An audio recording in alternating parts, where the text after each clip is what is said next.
आणि वंजारी समाज सुद्धा रस्त्यावरची लढाई लढायला सुरू झालेली आहे।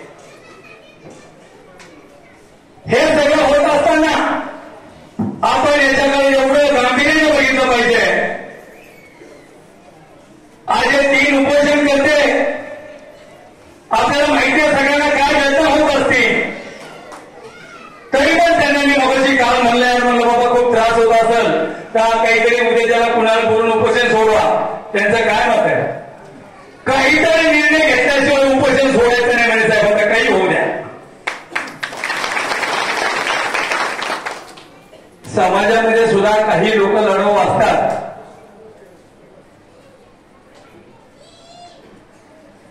काल मनोज जरांगेने सकाळी एक प्रेस घेतली,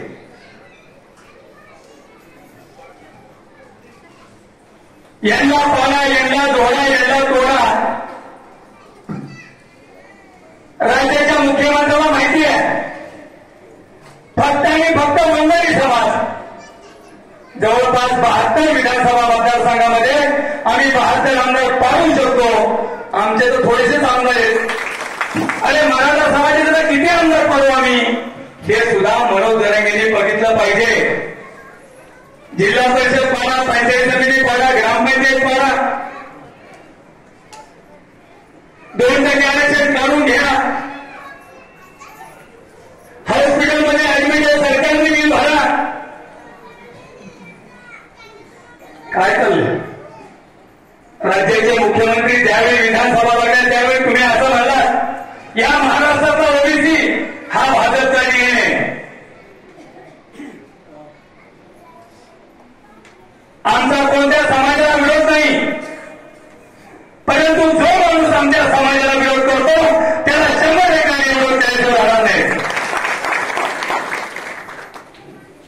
उठलं की तेवढंच काम, नेत्यावर बोलतील, समाजावर बोलन, धनगर एसटी केलं तरी चालेल, बंजारा एसटी केलं तरी चालेल, सगळ्या महाराष्ट्राला आरक्षण दिलं तरी चालेल, पण वंजाऱ्याचं 2% आरक्षण काढून घ्या या प्रकारची मागणी।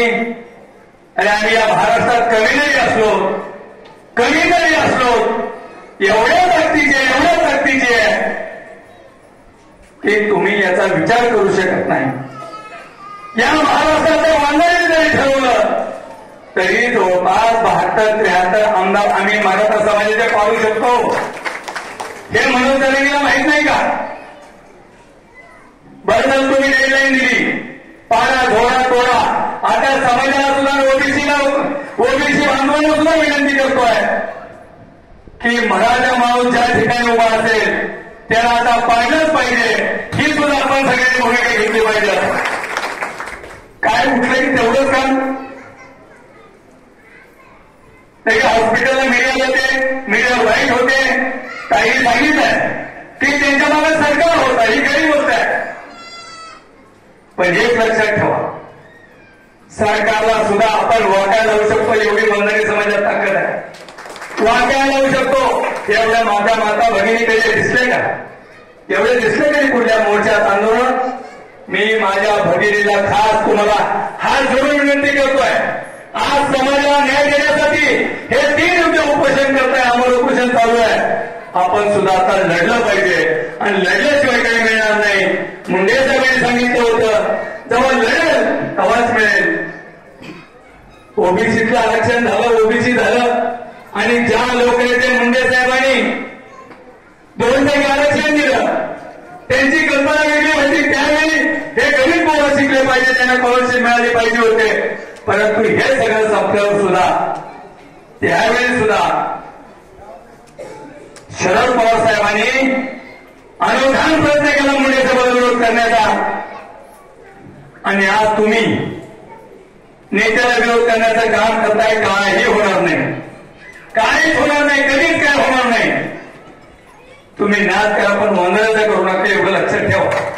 बाकी काही होत नाही, परंतु आम्ही कुणाला विरोध करत नाही, आम्ही कुणाच्या आरक्षणाला विरोध करत नाही। अरे मनोज जरांगे पाटील, तुम्ही त्या मोर्चात होतात का माहित नाही, पण या महाराष्ट्राचा वंजारी समाज, मराठा समाजाला आरक्षण मिळालं पाहिजे ही मागणी धरून तुमच्या खांद्याला खांदा लावून सोबत होतो। ते झालं, त्याच्यानंतर तुम्ही